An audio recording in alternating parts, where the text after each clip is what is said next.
તો મોરબીના ભાજપના અગ્રણી અજય લોરિયાએ બે ઉદ્યોગપતિ પર જીવલેણ હુમલો કરી હત્યાનો પ્રયાસ કર્યો છે। ત્યારે આ ગંભીર ઘટનાના આક્ષેપમાં તેની ધરપકડ કરવામાં આવી છે। મોરબીમાં ₹25 લાખની ઉઘરાણી મામલે મેટ્રો સિરામિક ગ્રુપના સંચાલકને ટ્રાન્સપોર્ટના ગોડાઉનમાં બોલાવી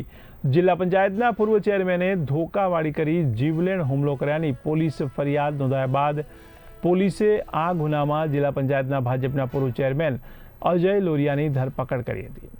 આ સમગ્ર ઘટના અંગે સિટી એ ડિવિઝન પોલીસે વધુ તપાસ હાથ ધરી છે।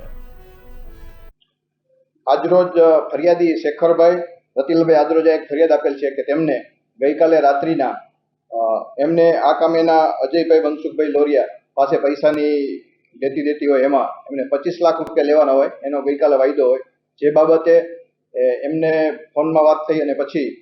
જે આ ફરિયાદી છે એ પોતે અને તેના મિત્ર સાથે આ કામેના અજયભાઈ લોરિયા પાસે પૈસા લેવા માટે જાય છે। ત્યારે બંને જે જગ્યાએ એને જગ્યાએ કીધું તે